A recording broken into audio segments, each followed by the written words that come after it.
Gracias por recibirnos, Óscar Andrade. Quiero preguntarte primero, ¿qué sentiste el domingo en la noche en el Palacio Peñarol cuando el Congreso del Frente Amplio lanzó las 4 candidaturas por aclamación? Bueno, es una emoción muy difícil de transmitir. O sea, es un momento único, de esos que sabes que te vas a guardar toda la vida, porque después no te da tiempo para celebrar mucho, porque enseguida se te cae una mochila gigante. Hay una historia de acumulación social y política a la izquierda de más de un siglo que de golpe sentís que hay una parte importante de esa responsabilidad que se te coloca en la espalda.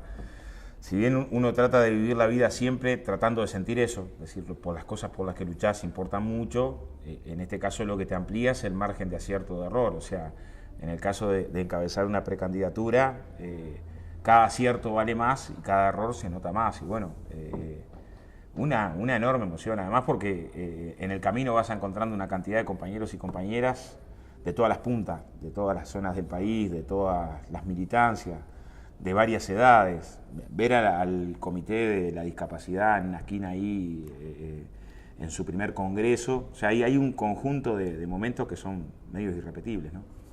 Y además estas 4 candidaturas que se presentan realmente suponen una renovación muy importante para el Frente Amplio. Es una especie de salto generacional que no había experimentado hasta ahora el Frente, pero tampoco han experimentado tanto el resto de los partidos políticos. Sos quizá el candidato más joven que ha tenido el Frente a la presidencia de la República. Sí, yo supongo que sí. Igual ahí creo que somos herederos de una generación que es la generación constructora de la unidad social y política, a la que le debemos mucho. Se trajo el barco hasta acá, se trajo el barco de una izquierda testimonial a una izquierda que se llenó de gloria resistiendo a la dictadura, en el exilio, en la lucha clandestina, en las cárceles, que sostuvo la unidad aún en esas condiciones tan complicadas, que bancó la década de los 90 de ofensiva neoliberal y el fin de la historia con triunfos indiscutibles como la defensa de las empresas públicas, y llevó el timón de la unidad de la izquierda al gobierno y logró 3 gobiernos encabezar. O sea, sobre todo fue muy claro esto en el primer periodo de gobierno de Tabaré, donde en el ministerio, en el gabinete estaban incorporados los referentes principales de esa generación de la izquierda. Traer el barco hasta acá, esa es una deuda que tenemos en el sentido de haber logrado. América Latina está inundada siempre de luchas heroicas, pero no siempre las luchas heroicas logran plasmarse en el plano político, de lograr avanzar, construir la ingeniería de unidad y ser alternativa real. Pero parece claro que era necesario que la izquierda previsaba el conflicto generacional, instalar, entre otras cosas, el conflicto generacional. Yo creo que las candidaturas lo logran. Después dependerá no solo de las candidaturas, también de las candidaturas de que lo logren con triunfo, ¿no? Justo toca el conflicto generacional en la elección más difícil de los últimos 20 años. O sea, no toca el conflicto generacional en la elección ganada de antemano, o en la que uno podría suponer que capaz la más sencilla fue la del 2009, en la que se veía que era muy difícil que la izquierda perdiera el timón del Estado.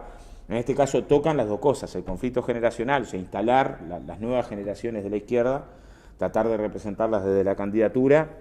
Bueno, en el caso mío, capaz que donde se expresa más claramente, en medio de una situación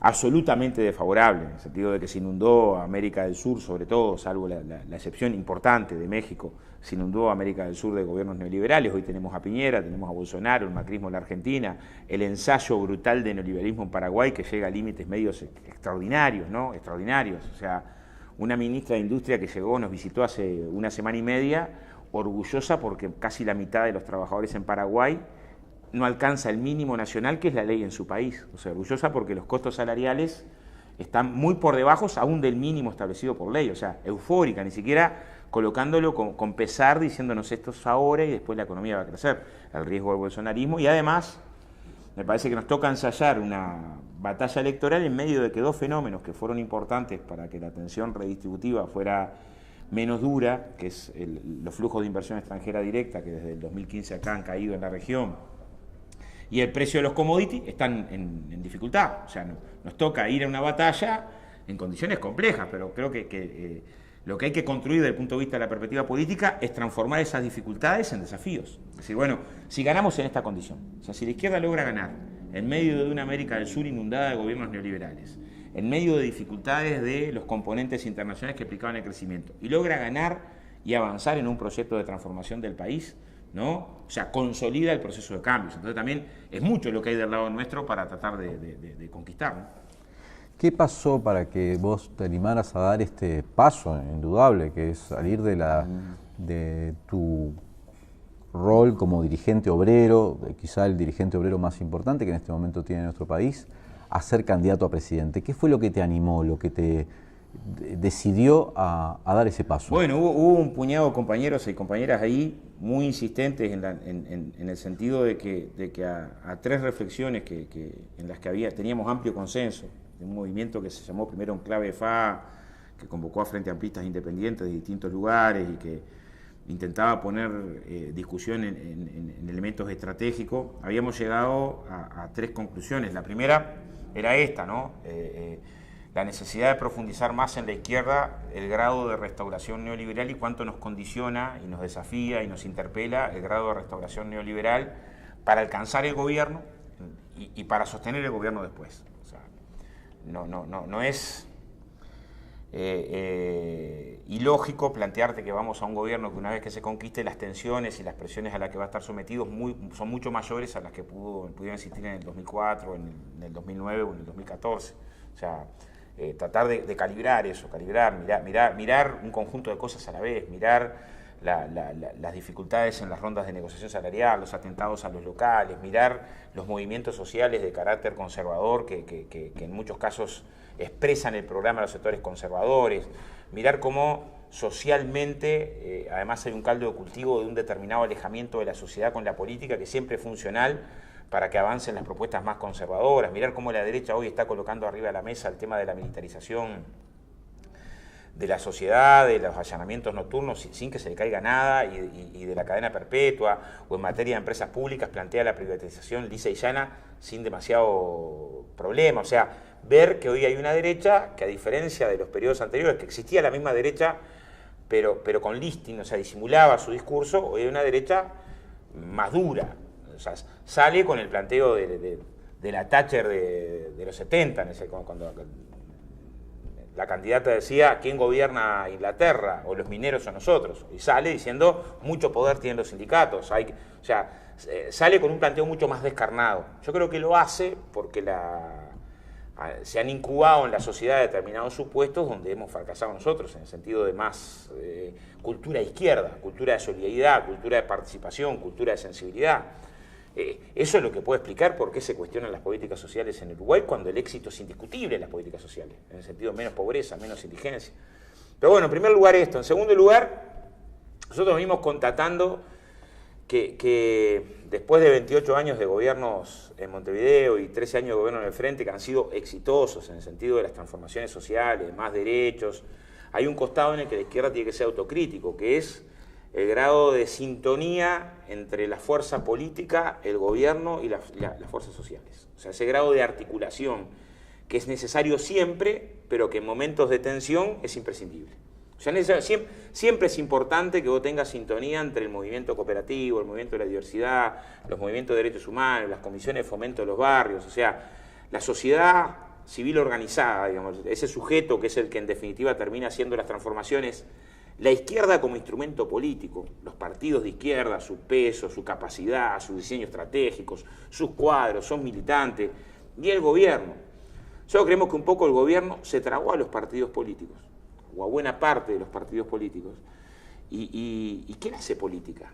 O sea, el que tiene que generar la síntesis en el asentamiento, o en medio del plan juntos, o con los vecinos, o en los barrios, o en la academia, o en la... Ahí como que quedamos con un desfasaje, capaz que necesario.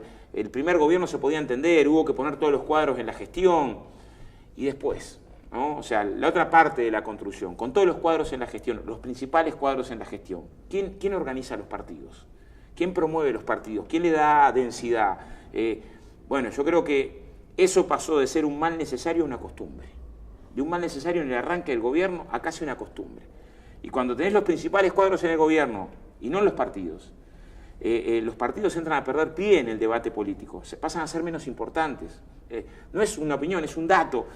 Hay que ver la comparación de los datos electorales 2006-2016 a las elecciones internas del Frente Amplio, las capacidades de movilización. Bueno, ahí tenemos un tema a poner en el debate, no a resolverlo mágicamente, a poner en el debate. El cuarto periodo de gobierno necesita una articulación entre los partidos políticos, el Frente Amplio como síntesis de esos partidos políticos de coalición y movimiento, su estructura, los movimientos sociales y el gobierno mucho más fina, que no implica subordinar ninguna herramienta a otra. Cada una tiene su independencia, sus autonomías, sus funciones, pero hay objetivos comunes que son indiscutibles en este periodo. Bueno, en medio de esa discusión, la tercera conclusión es que había una cantidad de compañeros para los cuales mi reparo para la candidatura, que era decir, bueno, un obrero de la construcción.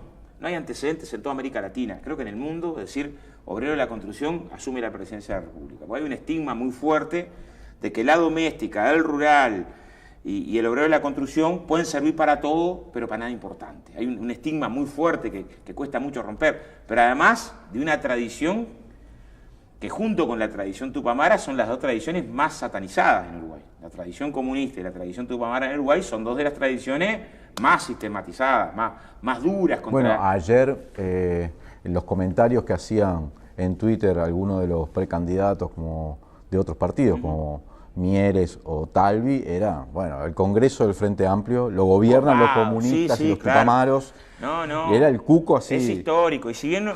Pero ¿qué pasó con esto? Después que empecé a conversar con un montón de compañeros de los que estaban en esta coordinación, muchos decían, pero eso es un microclima de resaca de la Guerra Fría, que no va a ser la clave. Ahora, el prejuicio antiobrero existe. Existe, pero también existe lo otro, es decir, bueno, eso es lo que nos guía como izquierda para acumular en esta dimensión, cuando lo que queremos además es convocar a buena parte del movimiento popular. Pero existe también dentro de la izquierda. Sí, claro, ¿no? Pero lo que queremos es tratar de decir, bueno, precisamos convocar a la academia, al movimiento popular, al movimiento cooperativo, al movimiento de la diversidad, y muchos compañeros lo que reconocían es que en todos esos terrenos venimos de una experiencia social que tiene vínculo porque tiene 150 talleres ofreciendo teatro gratuito en los barrios desde hace muchos años, por lo tanto tiene vínculo con los barrios a los que querés convocar, no visitándolos ahora en las elecciones, tiene vínculo porque desparramó una brigada en la que participaron más de 12.000 compañeros colocando solidaridad, tiene vínculo con la discapacidad, tiene vínculo con la academia porque tenemos un montón de trabajos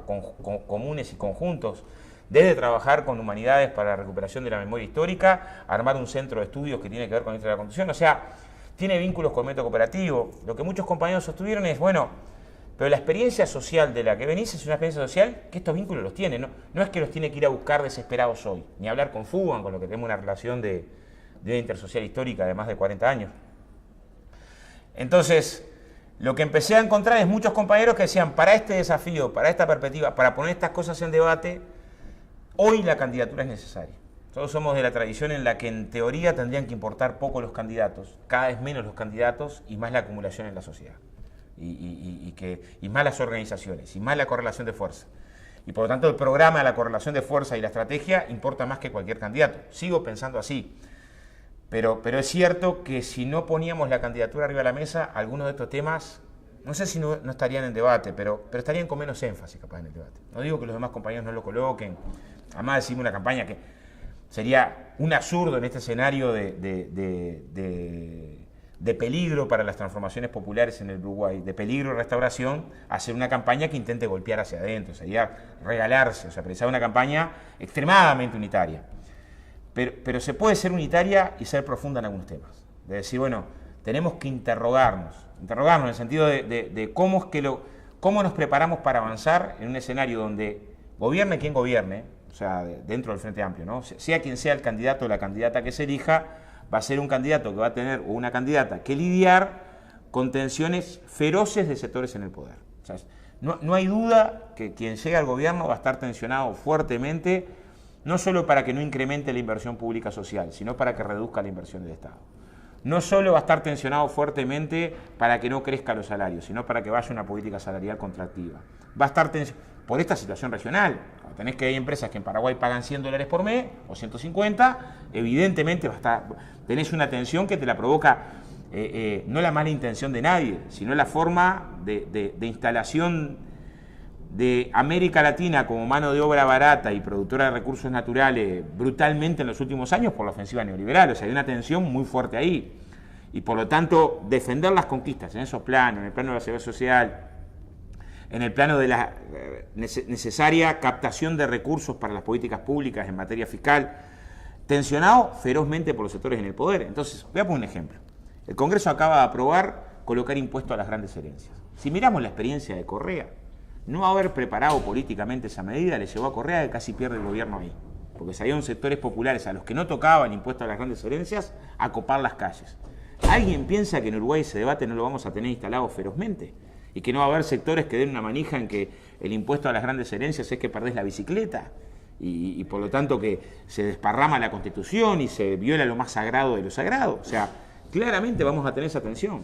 Entonces, si no entramos a explicar ahora que, por ejemplo, en la década del 30, el arranque en la década del 30, previo al golpe que el herrerismo da junto al riverismo con Terra, los sectores del vallismo colocaban como eje, como centro y como estrategia la necesidad de impuestos a las grandes propiedades, impuestos a la ganadería extensiva, impuestos a la herencia un 50%, o sea, que estamos recuperando en algunas medidas que son de la mejor tradición del vallismo, no son de la expropiación socialista. Sin embargo, yo creo que si no preparamos la discusión, probablemente tengamos mayores dificultades, ¿no? Y eso implica unidad social y política.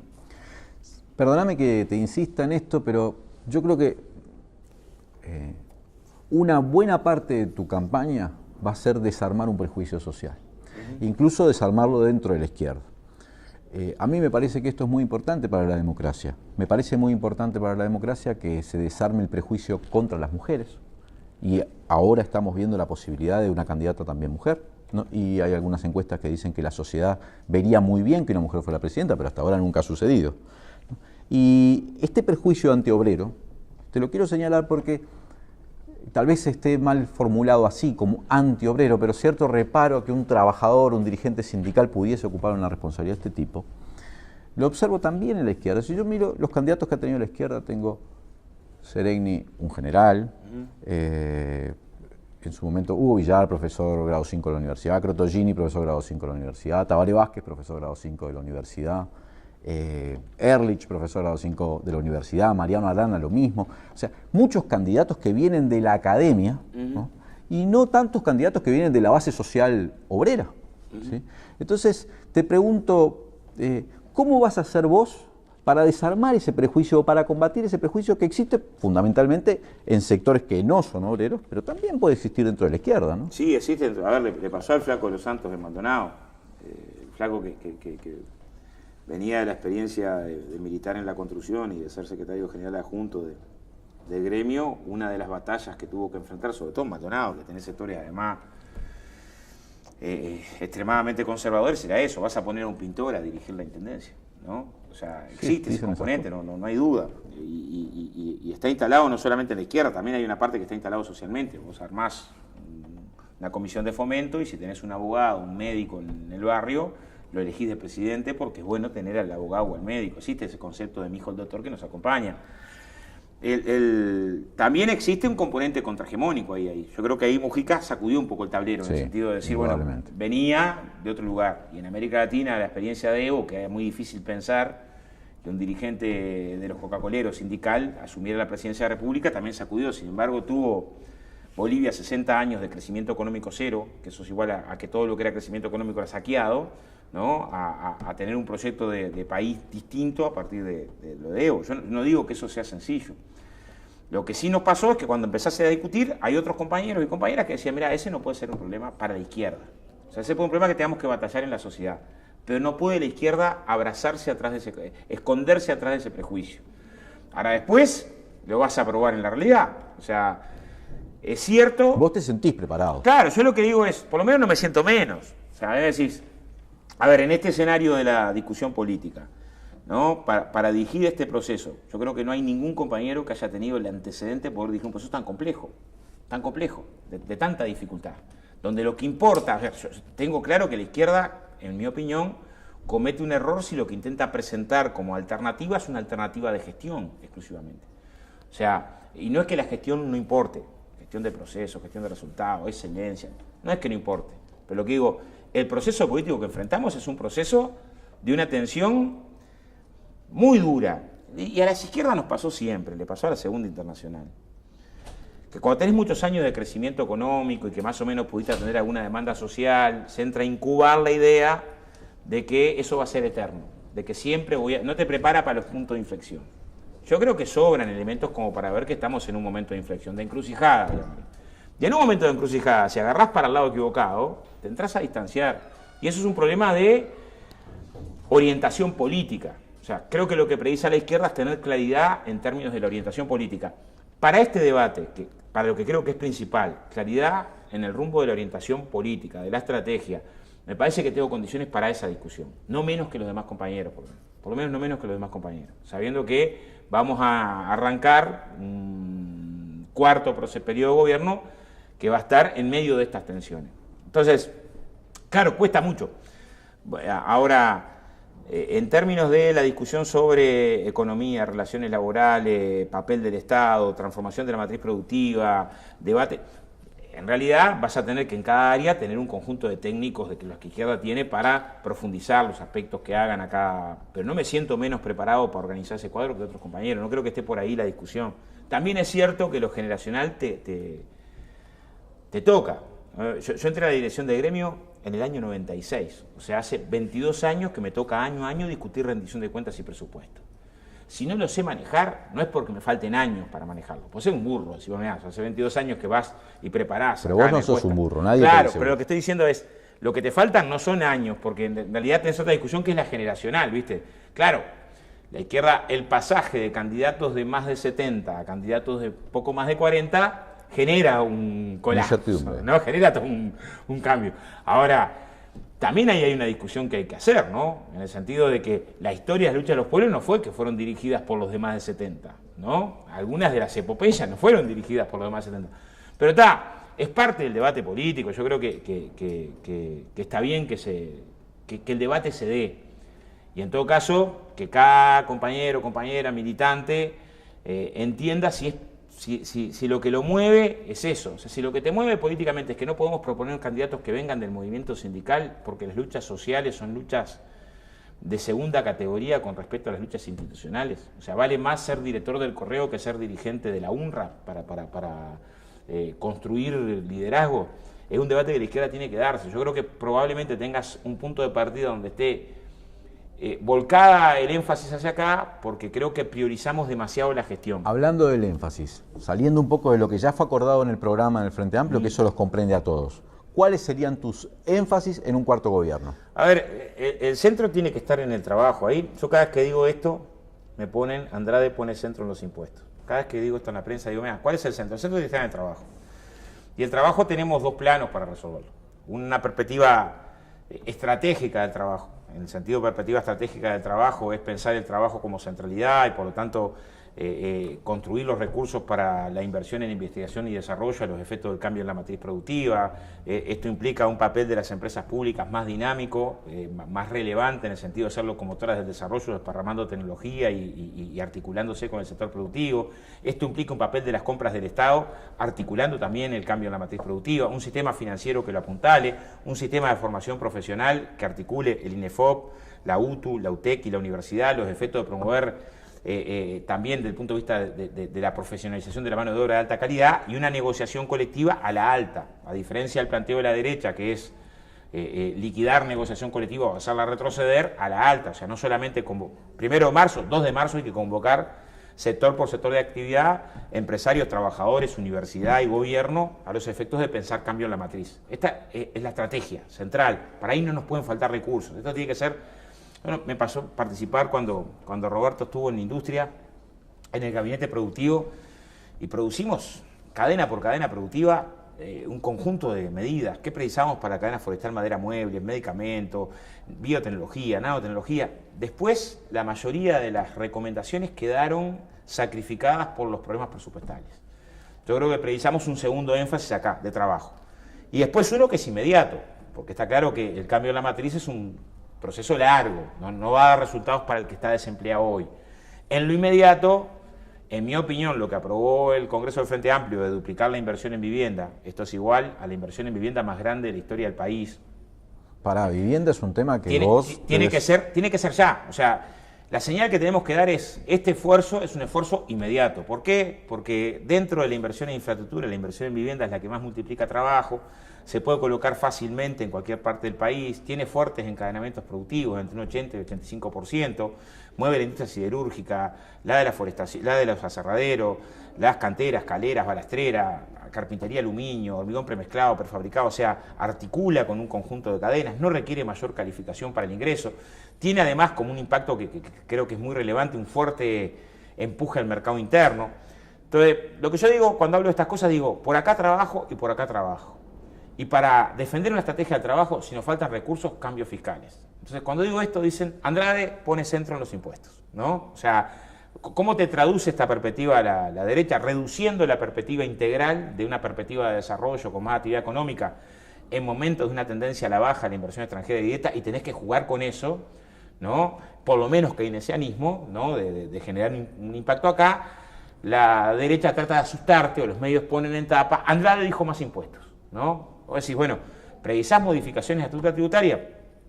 Claramente no pueden los trabajadores cargar más hoy, claramente la pequeña y mediana empresa no puede. Primero, mover la estructura sobre el impuesto al patrimonio, creo que ahí es el más justo desde el punto de vista redistributivo y además que no afecta directamente a la inversión como primera medida. Otras que tienen que ver con actualizar el catastro rural, índice CONIAS se elaboró en el 68, todos los ingenieros agrónomos, todos los que encontrás, de izquierda, de derecha, o agrimensores, te dicen, mirá, no tiene nada que ver la riqueza sobre la que tributan que la riqueza sobre la que tienen. Todos. Había consenso en la izquierda sobre esto en el año pasado y no se pudo actualizar porque fue una propuesta técnicamente irreprochable la que venía elaborando el MEF, pero políticamente sin respaldo social, y del otro lado tenías el observador pone en tapa, amenaza a la ARU en cortar las rutas y se posterga la decisión. Yo lo que digo es, de estas decisiones tenemos que colocar arriba de la mesa, también para discutir desde dónde pensás las transformaciones del cuarto proceso. Pero ahí, esa yo creo que es una prioridad central, la del trabajo. En el caso de la vivienda tiene la doble función, ¿no? Tiene la función del tema de puesto de trabajo y la función, yo creo que tenemos el desafío, hay que enfrentar la gentrificación, hay que enfrentar la expulsión de trabajadores y pobres para la periferia.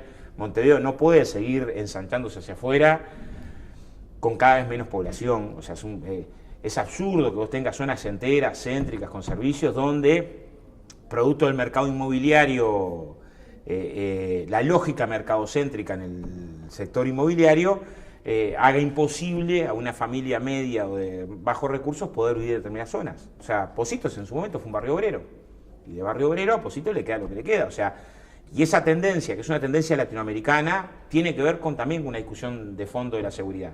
Armás tu burio, vas a tener problemas de violencia social más fuertes. O sea, también es un componente de caldo de cultivo para que el narcotráfico se apropie. Entonces, la apuesta al tema de la vivienda también tiene ese otro costado de construir derecho a la ciudad. Es un debate que no es cuantitativo solamente, de vivienda de pobres para pobres. Precisamos un cuarto gobierno que ponga un debate acerca del derecho a la ciudad. Y por lo tanto, que regule. Hay cosas que hay que regular. La vivienda como especulación abandonada, ¿no? David Harvey, que es un marxista británico, coloca muy bien en términos de la ilógica de cómo tenés edificios enteros que solo sirven, no tienen función social de uso, sino que sirven para ser base de la especulación financiera global. Bueno, yo creo que acá tenemos que atacar fuertemente la vivienda abandonada, la vivienda vacía. Se atacó la abandonada este año con un proyecto de ley después de mucho tiempo que abreva los plazos para poder garantizar la función social de la vivienda, pero también tenemos que castigar la especulación y trabajar mucho sobre el suelo urbano. O sea, a veces tenés una reforma agraria que a veces está en discusión en términos de la estructura productiva del país, pero también una reforma urbana a hacer. Precisamos ciudades distintas. No nos pueden correr con los barrios privados en una punta y el asentamiento irregular por otro. Ahí hay un problema que si no lo resolvés, las políticas sociales las tenés que ensayar arriba de esa realidad, donde después ya no resolvés lo que el gurí que tiene piso de tierra y está amontonado con los hermanos, por mejor docente que tenga en la escuela y por mejor asistencia en la mutualista, va a tener problemas sin duda, ¿no? Óscar, me imagino que para vos fue también emocionante que esta semana que pasó la justicia haya pedido el procesamiento de los militares responsables del secuestro y asesinato de Horacio Gelos Bonilla, un referente sindical del Zunca. secuestrado y asesinado en Maldonado en el año 76. ¿no? Sí, sí, es más, me vine de Salto para poder llegar llegué medio sin dormir, pero llegué a la colocación de la placa en el cuartel, en el cuarto ahí de Laguna. La muerte de Gelós es terrible porque, en primer lugar, porque tenía la doble condición. Gelós era secretario general del Zunca en Maldonado, es uno de los 8 compañeros o asesinados o desaparecidos en dictadura de la Construcción. Primero fue Luis Batalla, todos muy emblemáticos. Batalla, que fue en el 72, en torturas, es la primera vez que el Parlamento reconoce la existencia de torturas, no lo había reconocido anteriormente, padre de 3 hijas. En el 74 desaparece Arpino Vega. La situación de Gelós era que nosotros este año presentamos un libro de homenaje a Gelós, hacía más de un año que le estaban recomendando que se fuera y él estaba porfiado en quedarse. Era además edil suplente electo de la lista en el departamento, y los testimonios de la forma en la que lo matan es terrible. O sea, le amputan los testículos y lo dejan morir desangrado. O sea, es muy dura. No fue como Cuña y Piterle, que caen presos esos años por organizar sindicato en el Parque Posadas y mueren en la sesión de tortura por infarto, porque se le fue la mano en la tortura. En este caso, claramente lo dejaron morir desangrado. Entonces, que se avance en materia de derechos humanos. Nosotros este año acompañamos a las hijas de Omar Paita, que desaparecen en el 81, y en el juzgado está Ulises, que es uno de los que lo torturó en la tablada, junto a Miguel Mato ahí y a Félix Ortiz. O sea, hay toda una historia ahí que hay que volver a recomponer. Parece que hay que dar una batalla enorme por luchar contra la amnesia colectiva, luchar por la verdad, luchar por la justicia. Hay cerca de 300 causas. Yo creo que ahí es también como acumular social y políticamente para entender que hay en la Suprema Corte de Justicia un muro de impunidad que a veces es muy difícil de penetrar, ¿no? Pero bueno, las dos cosas fueron buena señal, tanto el sitio de la memoria como que exista después de tanto tiempo un procesamiento. Ahí estuvo la hermana de Gelós, la sobrina. Hay toda una historia de los familiares que todavía hoy no tienen derecho a poder llevar una flor. Creo que la política es eso. O sea, también nos tiene que eso indignar, de cómo se fue Elisa Cuesta sin poder saber dónde desaparecieron a su hijo, ¿no? Gracias, Boca. Te quería decir algo. Lula, que ahora está preso en una causa amañada, evidentemente era el candidato, de hecho, según las encuestas, sigue siendo el presidente mejor valorado en la historia de Brasil. Hubiera sido el presidente sin duda. Cuando se presentó la primera vez en el año 89, también decían, no, un dirigente sindical no puede ser presidente. Tardó 3, no ganó la primera, ganó la tercera. ¿Le hicieron cada emboscada por el Lula? ¿Sabes qué edad tenía? 44, me lo dije. La misma edad que vos. Bueno, a Lula le hicieron cada emboscada terrible. La primera le apareció una mujer que dijo que le había hecho hacer un aborto y aparte era afrodescendiente, entonces cargaba con racismo y asesino, después se desmintió. El secuestro de un empresario donde dejaron volantes del PT, después se vio que el secuestro era amañado, como supongo que haberse amañado la puñalada hoy a Bolsonaro. Y el debate en el que le dieron menos tiempo que a Color de Melo hasta que Lula se termina enojando al final del debate, y el día de las elecciones no hubo locomoción de ninguno de los barrios pobres. O sea, Lula hubiera ganado en el 89 si no fuera que el poder jugó para de repente tu camino tiene aspectos parecidos. Esperemos sin que finalmente... veremos.